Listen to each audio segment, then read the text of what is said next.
It sounds very dystopian, the idea of living forever. Amazing how many people say I want to live forever, but at 150 or 200, they may reconsider. What is your perspective on longevity and aging, and do you have any intentionality around that, or thoughts of like what the human could live to? You will have the choice by 2035, Aaron, if you want to be in a wet body or a dry body. Dry body, where I take you and put you into a biologic cyborg shell. I take your brain and transplant it. Or a wet body, which we try to regenerate on a constant basis. If I took you now, put you to sleep, and woke you up in 20 years, it would be exactly the same as if I brought somebody back from the 1700s to today.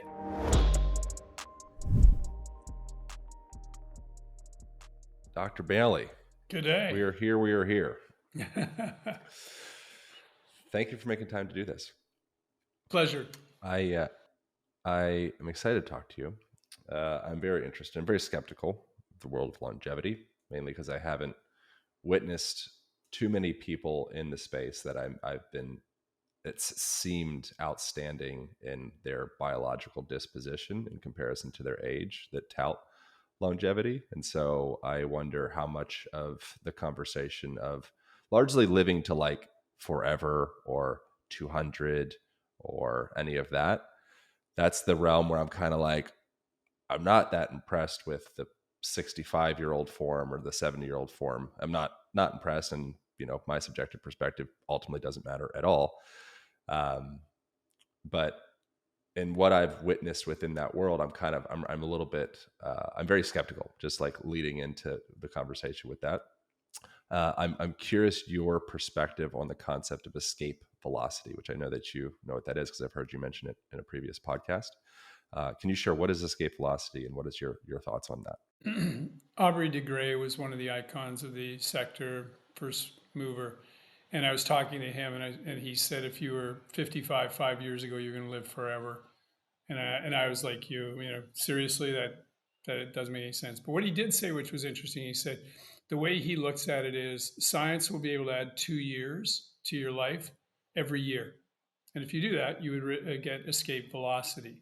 So there was in August of 2019, UCLA, Horvath and Associates published a paper where they gave people 2 drugs, 3 supplements, tested their biological age, which is based on something called DNA methylation. As you age, your DNA methylates, and the faster that happens, the faster you're aging, and you can slow it down. And so they tested that, and they were 50-year-old people, the participants in the study. And basically, what they found was they were able to knock 2 years off in 1 year. So the 1 year that they were on this program actually decreased it by 2 years. Having said that, I completely agree with you, Aaron. Until we solve Alzheimer's disease and the inflammation of joints, nobody wants to live to 200 if you're in a wheelchair for the last 100 years of your life, you have Alzheimer's. So until we solve that riddle, it's not even on the table. Many of the top scientists that I respect may say that you have a programmed cell death at age 150, 125.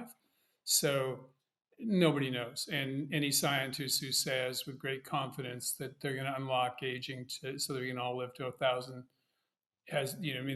they're talking theoretical. They can't be talking science. So I agree with you. Yeah. As I'm saying that, you look pretty good. Again, not that my subjective perspective has any value or meaning. What is your age? 67. Oh, that's good. Yeah, that's. I mean, do you identify as what is your perspective on longevity and aging, and do you have any intentionality around that, or thoughts of like what the human could live to, or could we go back biblical and get to 1,000? Could we Yeah. just go infinite? Like, Methuselah what are and your thoughts? Moses. As I said, until we solve Alzheimer's and the destruction of our joints and gravity, there's no way. Now, having said that, there's amazing things happening in regeneration. I mean, one of our companies cut off the limb of a living entity that shouldn't regrow a limb and regrew it in 8 months.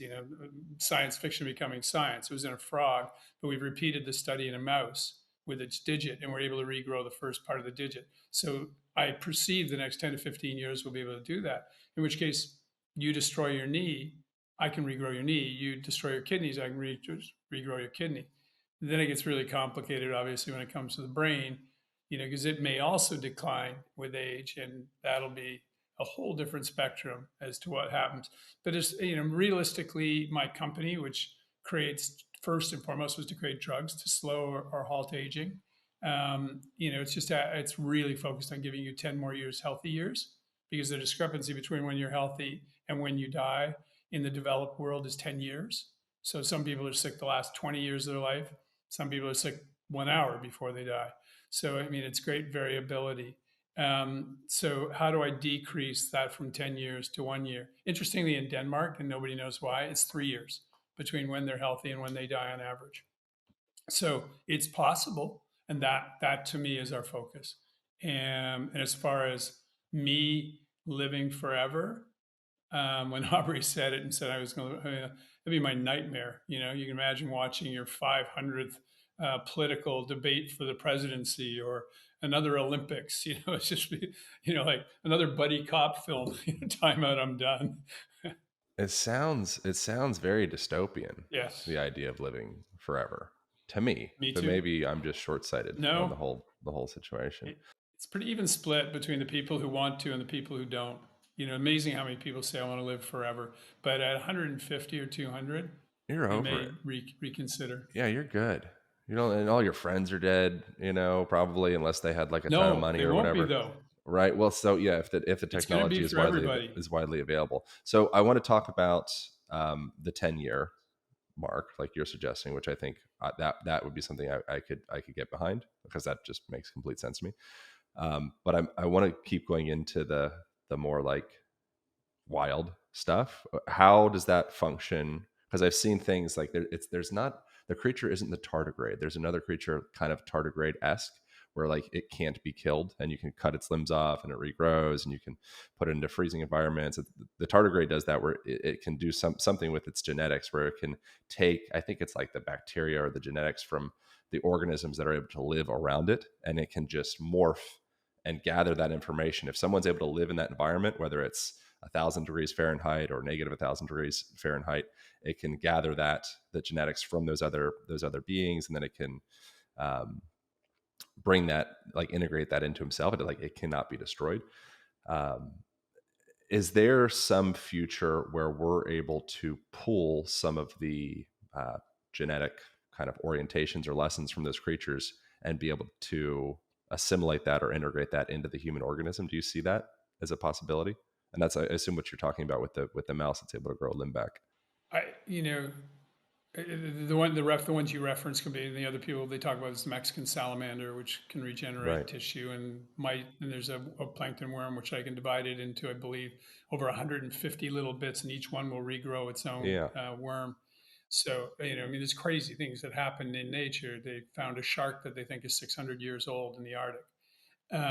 So lots of interesting aspects. Is our structure of our body capable of that? Again, I'm enough of a scientist to say we just don't know. And is it even going to be that? Ray Kurzweil talks about the fact of you will have the choice by 2035 of Aaron, if you want to be in a wet body or a dry body.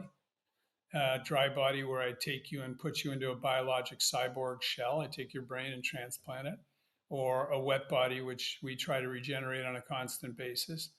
The only thing I know is whatever we imagine is probably wrong. I think it was McKinsey or McCory said that by 2035, if I took you now, put you to sleep, and woke you up in 20 years, it would be exactly the same as if I brought somebody back from the 1700s to today. It will be that discombobulating what will have changed. And AI is in drug development in so many aspects is going to just be insane how fast we will accelerate. What is your perception on that? Because I reflect on this semi regularly as well, of the feeling of like, I feel so, I probably, most cultures or moments in time, they feel like it's the most interesting, it's the most advanced, they're the closest to the whole entire world coming to an end. Like each generation kind of, I think, generally, like egotistically in a way, believes that to be true, including obviously this one right now. And then also in 2035, imagine we had that same perception. But from what I see, looking around, I don't see that much of a difference. I wasn't around 200 years ago, but that much of a difference outside of us having access to all of the information in the world in our pocket. We're going around cars instead of horses, but we're kind of buried into computer screens accessing information. And that's like one of the major differences. I wonder if do you disagree with that? Do you think that we are that much wildly different now? And I wonder if in 10 years from now, uh, it'll be even, I mean, we'll probably just be spending more time buried into our cell phones and computer screens, except now there'll be like robots walking around helping us to make lunches.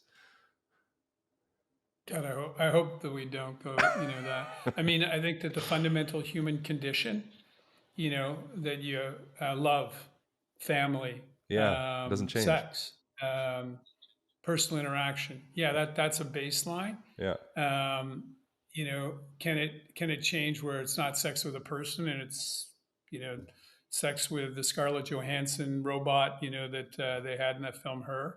I don't.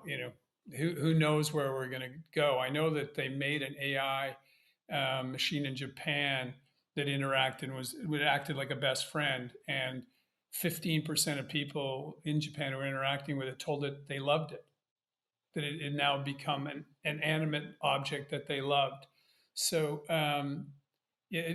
but when you look at us versus 100 years ago, um, yeah, no, I mean, the basic human experience is probably very similar. It'll be interesting. I mean, social media is definitely distorting our world, and not, in a lot of negative ways. I mean, teenage suicide, teenage mental disease, teenage depression are going through the roof. So yeah, we're definitely doing some technologies that are having a massive effect on the human experience. Because to be propagating that and the extremism that it generates as well is incredible. So will that continue, or will we be able to unhook ourselves from this? And come back to what's important. Bigger question. It's like can this is I'm sure not how the quote goes, but you can't solve a problem with the same level of thinking that formed the problem or created the problem. And it's interesting, if you look statistically speaking, like our embodiment, our physicality is diminishing. Our grip strength is reducing. Our VO2 max is reducing. Our leg strength is reducing. And simultaneously, vision is reducing. Becoming myopic. Like the body seems to be degenerating, while simultaneously we're pouring so much energy into technology. It's almost like we're trying to like move ourselves into technology in a way, and the body's atrophying and technology is becoming stronger. Simultaneously, the human has a higher proclivity towards self demise, like suicide is going up, and anxiety and depression and obesity, all of these different things. And yet still, it seems like there's like a fervor or excitement for technology to save the day. Yeah, yeah. Like, Where's the pill? Where's the pill? Give me the pill. like I don't see the Yeah, I mean, in talking longevity, when people ask, because I deliver, lectures on this and do podcasts like this, the yeah. number one way to live longer, healthy is fitness, which I know you're at the epicenter of that, and Walter Bortz, who was head of gerontology at Stanford, said if you are fit, you mentally and physically decline at 0.5% a year, unfit 2% a year. So an enormous delta. Next one I would say is nutrition, and then third is sleep, and so get fit, eat properly. We had sent some product because there's a ketone ester, and it's very interesting how that nutritional product it plays a role. So in fitness, it literally increases something like called BDNF, which is a neurotrophic factor that keeps my brain going. So when I exercise, it's not just my muscles. It works on my glucose metabolism.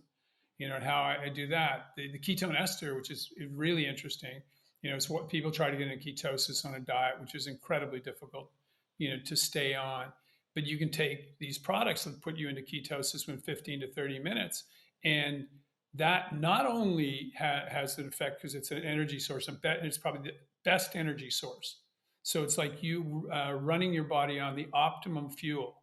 It's the best fuel. The worst fuel is carbs for your cells. And the more efficient the cell goes, the longer they're going to live. So UC Davis proved on ketones, you live 13.6% longer, mammals who are on a regular ketone diet.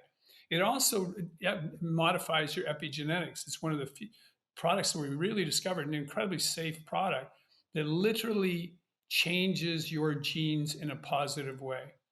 So I have 20,000 genes. You have 20,000 genes. If I change 5% of mine, I'm you, and vice versa. It's that close correlated. But what is really important is not how many of the genes are, but when they're turned on and off. And this modifies that. So there's lots of cool things we can do to modify that are both, and the exercise also and nutrition also affects your mental fitness. So for the teenagers who are hooked up to their cell phone, I'm sure you've gone there into a restaurant and you see 20 somethings all sitting around a table and they're all on their cell phone. They're not talking. Yeah. So, how we get people back to fitness that you promote, eating properly that you promote, and hopefully sleeping appropriately, like 7 to 8 hours. Those are going to have a Yeah. profound effect and maybe the saving grace of society. And the talking and the body language and the communication, like dance, has been shown to be, from one particular study I saw, it was from Albert Einstein School of Medicine, I believe is Yeah. the full title of the school. They were measuring various different modalities that could potentially be supportive for cognitive decline. So people were doing crossword puzzles, and people are doing, all sorts of different things. And they found that dance was the most neuroprotective thing that a person could do. So coordinating your physical body to music, incorporating that emotionality with a partner, it causes this electrical storm at a neuronal / everything level, unlike anything else that we can possibly, like devise. Well, I don't know if that's for sure, but I think there's other things such as the body, perhaps, nutrition, like I want to delve into with you more. But the body needs to turn, like the gears need to turn. It's like one of those wind up flashlights, that Yeah. the light comes on based off of Yeah. Yeah. How turn the fast? dial. And so when we're having that communication, it's kind of like a subtle form of dance with each other, and it's incredibly neuroprotective and neurogenic and all of the different things. Um, so, what can we do to support that extra 10 years of life that you guys are doing with Juvenescence? Number one, fitness. And, you can probably speak to this as intelligently as I, and it's a mix.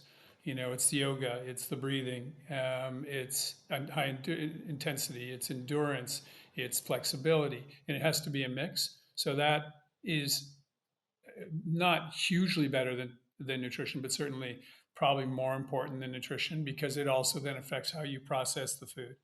Next is the food. I mean, the only blue zone I truly believe in is Santa Clara, California, because most blue zones are falling by the wayside as the birth records get better.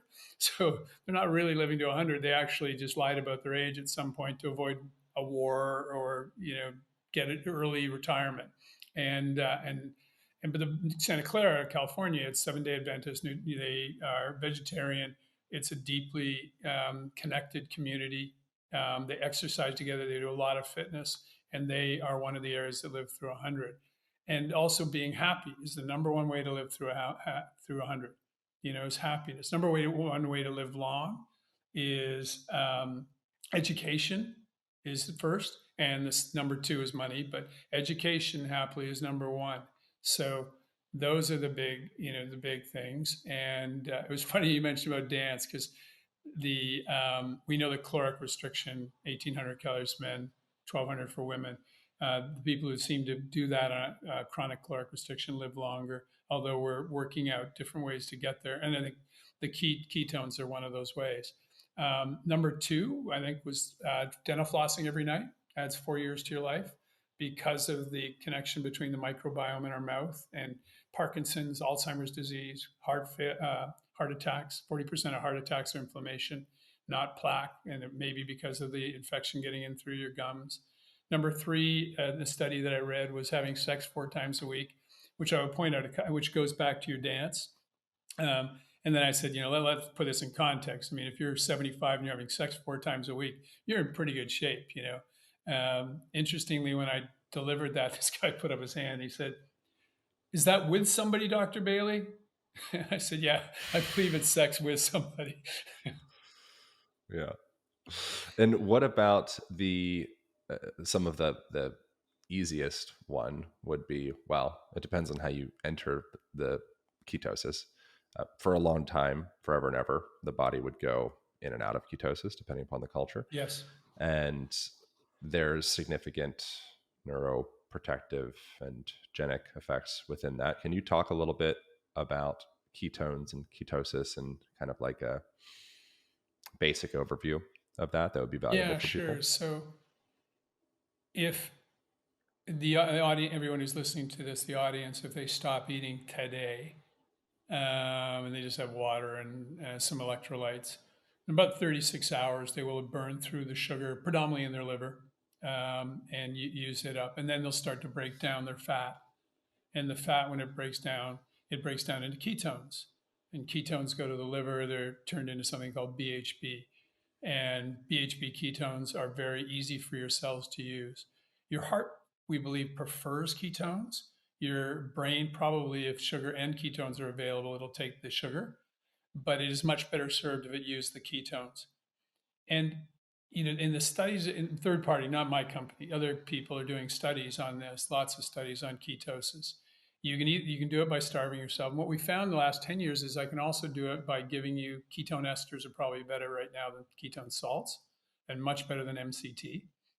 And so, as I said, 15 to 30 minutes after taking this, you're in ketosis. You're there for 3 to 6 hours, which is very, very good for your body.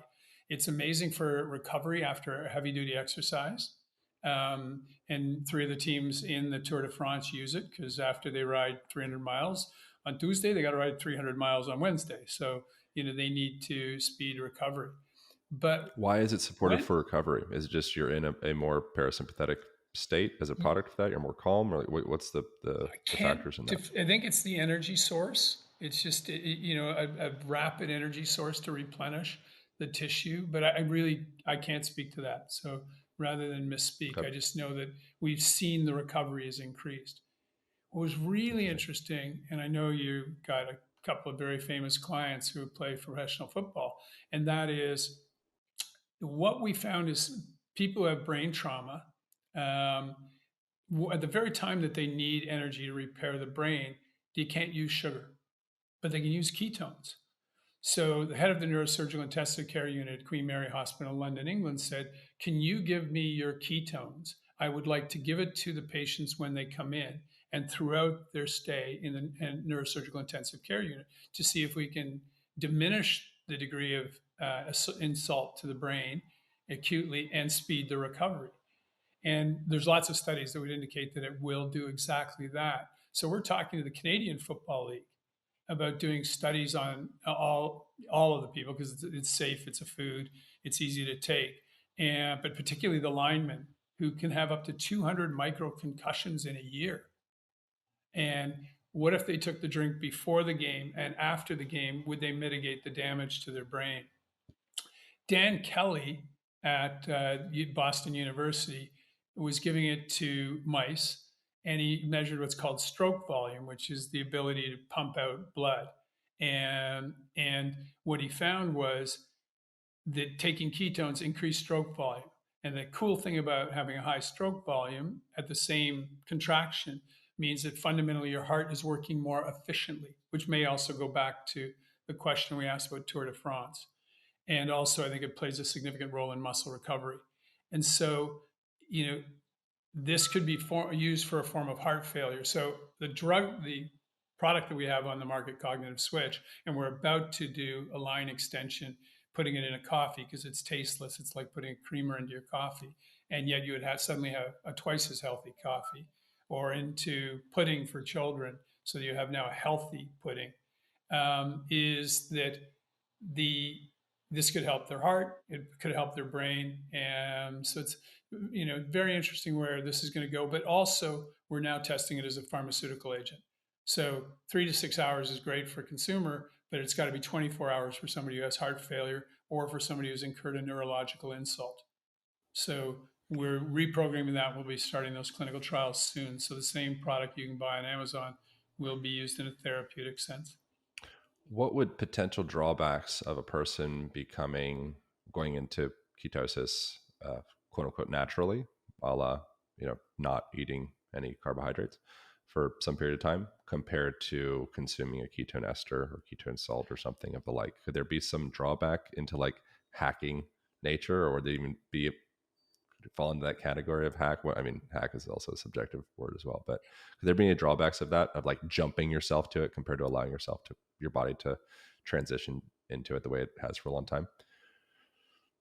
None that we've seen, and but I'll know a lot more as we go along, as because the products are becoming available, so more people can get to take them, more safety. But the Department of Defense in the United States has given us $10 million to have Ohio State University test the product on military personnel, because most people who go into Hmm. ketosis either naturally or through a ketone ester talk about being very mentally acutely aware and having more energy. Obviously, a fantastic thing for a soldier deployed in Afghanistan or Iran, that you just take this drink and suddenly you're tired, but it gives you energy. Um, the ketosis diet is it's tricky to do a really healthy one for most people. Um, the Atkins diet, was one that they started with, but I mean, the other elements of the meat were not were actually negative for the patients. So they were actually doing it. I remember asking Eric Verdin is one of the inventors of the product that we have, and he's the head of the Buck Institute, which is 300 scientists now working to slow or halt aging with a $68 million philanthropic budget. And I said, when he was talking this, I said, "Oh, I should start a ketogenic diet." And he goes, "Greg, if you can live on macadamia nuts and avocado, have at it." But he said, one bit of carbs and you're messed up for 36 hours. He said it will, take that long for you to clear it. So no fruit. We know blueberry skins are neuroprotective, so take that off the thing. Your bowels, making regular bowels because of roughage. So yes, it can be done, but you better know what you're doing. Would be, I guess, my answer to the ketogenic diet, because it's complicated, and to make it really healthy and adequate protein, healthy carbs is not an easy quest. You mentioned blueberry. Is it the skins of the blueberries? Is that the thing Yeah, that's and you supposed don't to be? have to Is peel the there other? blueberries; you just have to eat them. Yeah, right. Is there other standout um, foods that you would suggest that would, if you had a list of 5 foods that would be the most neuroprotective? Is there a list that would stand out to you? Yeah, I mean, anything that puts you to ketosis. So, macadamia nuts, avocados, nuts in general are very, very good. Um, there's, I think we're discovering a lot now, um, that have a very positive effect on neurodegeneration. Um, there's something called plasmalogens, which constitute 20 to 40% of all your cell membranes, which is what keeps your cell intact and lets right things in and keeps the bad things out. And by the time you at age 30, by the time you're 70, they've degraded by 40%, making your heart prone to arrhythmia, making your immune system age so that you can't fight off infections. If you have low plasmalogens at 85, you have a 60% chance of Alzheimer's. If you have high plasmalogens at 65, or at 85, you have a 10% chance. So 6x delta on your chance of getting dementia. And plasmalogens can be found in certain foods. The problem with it is it's not concentrated enough to mitigate that effect, but we will figure out how to do that. Um, the other one is sulforaphane, which is in broccoli. It has a very potent effect as well. But unfortunately, you have to eat a refrigerator full of broccoli. So we're getting there, and figuring out what these nutrients are. So I'm not sure it's one food group and your way to the races. The bad actors are obviously processed food, fructose. Many of the high sugar products will accelerate neurodegeneration, and alcohol, which I get into a lot of trouble for, is probably is well correlated with neurodegeneration. It's a poison. I mean, put it on a cut and it'll kill the tissue. what are your thoughts on stem cells? Because I think that that's obviously, I'd imagine, a conversation within like creatures growing back limbs and such, and regeneration of knees and organs, and that there's how do we approach that as a people? So the reason we liked and we backed the one company that regrew the limb is when you go from embryo to fetus, basically if I look at it and I watch the electrical activity in the cell, you're going to see all these multiple connections. And they have all these cells that are going to become all the tissues of your body. And they don't get to choose which one. They are told by this electrical current become nerve, become artery, become bone, become skin. And we can now figure out what the electrical impulses is. Well, what Tufts University and Levin and Kaplan, professors Levin and Kaplan did was they have deciphered what that is. So they now know what the signal is in a frog to regrow a leg or to grow a leg when they're an embryo to fetus. So I can now tell, there's an amputation, and hopefully it'll work for for humans, and we can be able to, the person who's lost a hand will be able to take these cells, put this electrical message to them so they regrow the hand or they regrow the liver. So that to me is at the top of the chain. If you can figure that out, all hail. And then there's a thing called Yamanaka factors. He won the Nobel Prize. Two people won the Nobel Prize for that. And basically, these are factors that if I put them on an adult tissue, I can regrow a nerve or an artery. So it'll grow the single tissue. So it's not as good as regrowing my hand, but if my nerve is cut, I can regrow the nerve. Then you have stem cells, where I then take them and I put them into the body. And much heralded. Right now, most of the ones in treatment are adult stem cells. Adult stem cells just are self-destruct in 2 days to 2 weeks. So they're not the permanent, regrow tissue of in my knee because I've, damaged my meniscus. We will get to those where they are pluripotent stem cells or the ones that are in placenta. And now these ones can regrow. So now I have to regrow them. I have to make sure that they stay where they're put so I don't get the meniscus growing in my muscle. And I've got to make sure that they don't become cancerous. And so there's lots of variables. We will figure it out.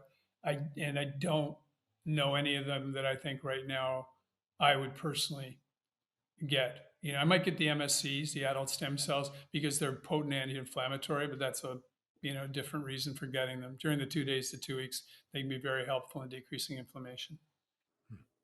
I wonder, what do you feel like is going to be the most surprising coming up in the longevity conversation? Do you think there's going to be something where it's like knocks people's socks off a bit and like that, like in the next few years, that maybe it's not being talked about in the present moment? Well, I mean, most of the world is sort of unaware, and so I tell everybody this is going to happen so much faster than you think, Aaron. That we're going to have these Hmm. science fiction is becoming science. Regrowing limbs, I mean, seriously, in a mammal. Yeah. Um, so those things are sort of mind-boggling. Um, as we age, our cells stop functioning. They're called senescent cells, and they're involved in dementia, acute macular degeneration, osteoarthritis, just about every inflammatory process of the body. They're pretty much correlated with. So when they stop functioning, they leak, and they leak a very pro-inflammatory thing. And when we're young, we clean them up very well, our immune system. But as we age, we don't clean it up very well. So a potent analytic that really takes out these bad actors. Lots of people working on it. That would be a big deal because of its role in so many pathologies. Um, and I think just the understanding how the body ages and what happens, the proteins, the cellular pathways, is going to explode when we get quantum computing. And just like the human genome unlocked a lot, and AI is playing a role. It's amazing at chemistry. It's rubbish right now at biology, because biology is chaos and chemistry is pattern recognition where it kicks butt. So, it's going to accelerate. It was a very interesting thing. I was with the head of the NIH and DARPA. DARPA is the Defense Industries Research Arm, and the National Institute of Health is the U.S. arm for health. And One of them said, 2008, two brothers flew a glorified kite for 14 seconds. Um, and 10 years later, they were flying, biplanes in the World War One. 30 years later, the Germans had invented a jet. 60 years later, we landed a man on the moon. Divide by 10. That's how fast things are about to happen. And that gives you a perspective. So I probably can't even imagine what is going to be ready by 2030. And it may Hmm. be something that's not even on our radar, which is why I'm constantly trying to raise money because the things keep coming out that are extraordinary. I wonder, so like as you're saying the things of, senescent cells and kind of the body becoming like toxic in a way, the Yes. things that I think about is because I'm like a simple Neanderthal type person. The things that I think about would be like lymphatic drainage. And if Mhm. we're sitting in front of a computer all day, and our knees reflex and our hips reflex, and we're kind of hunching over, and we're crimping down these main lymphatic glands, this system, this like sewage system in the body, consuming some type of senolytic supplement or whatever the thing is, while our body itself actually is we're we have a crimp in the hoses of our sewage system. And so I wonder which side is higher leverage. Just take your shoes off, go outside, throw on some music, dance a little bit, get sunshine, you know, and just like open the body, like relationships, a feeling of being in a loving relationship, opening your heart, the feeling of like, oh, like, which is like, oh my God, you said over your heart, but going out in the world and having an optimistic perspective on life, like waking up and Yeah. like, I want to be in my body, and I think that the utilizing technology hopefully gets us to that point. But I don't often see the conversations married. It seems kind of like a camp of people that are dependent on technology to do the things and supplements to do the things, and then there's like the beatnik society of people that are like, I don't have enough money for supplements, but I go run barefoot along the trail each day, and then I jump in the river and I feel pretty good. Like, is there which is more powerful from your perspective? Like, is technology ever going to overpower just like the organic human doing the organic things? um, I hope not. um, I work out every day. Try to eat well. Try to help people. Try to be. Have my interactions very positive. Um, Keep a good disposition. And I think that those are all wonderful things, and you should do them. But I also take supplements, um, and a couple of drugs that I think play a role in aging. So I think the reality is a marriage is a good thing. Um, Yeah, as if I had to choose just one, I would go with what you just said. Get outside, interact. Don't sit for more than 20 minutes. All those good things. So and everybody can do that, which is nice. yeah, Um, I was asked on a recent panel, and they said, what do you do for the people who don't have the willpower to do what you've just described? They don't take that time, won't do it. It's tough. So educating people and empowering them is a huge piece of this puzzle. Because it's all about yeah. prevention, right? And so everything you mentioned is wonderfully preventive. Yeah, I'd hope that technology could be used as a catalyst to get people back into their body. Like they get the alternator to start turning the battery back on, as Yeah. opposed to a reliance on this like external source. But ultimately, if the body has the motivation to do the things, I feel like that's going to be probably like the greatest fountain of youth. What are the supplements that you actively take, or the drugs that you actively take? I take, fish oil. I take zinc. And by the way, usually I get to talk to the top scientists in the world and ask them what they think and what are the top stuff. And so, and a lot of them are ones that we think are okay, but more importantly, they're safe. So vitamin D3, omega 3, um, magnesium, I think is very important. Um, and, curcumin, turmeric probably has a bit of an effect. A lot of them, I think the effect is very light and fuzzy. Um, a big one, and if for the audience, this is so important, is get your homocysteine tested, homosysteine, and it says that normal is below 12. But I'll tell you, if you can get below 9, you decrease your chance of Alzheimer's by 30%. And to get it below 9, all you got to do is take methylated B3, B12 vitamins. Buy them on Amazon, inexpensive, a huge big deal to get, to do that. That's just like a no brainer to me. And that one, relatively well validated. And I was at 11. I'm now, getting down to 9 because I've started taking those.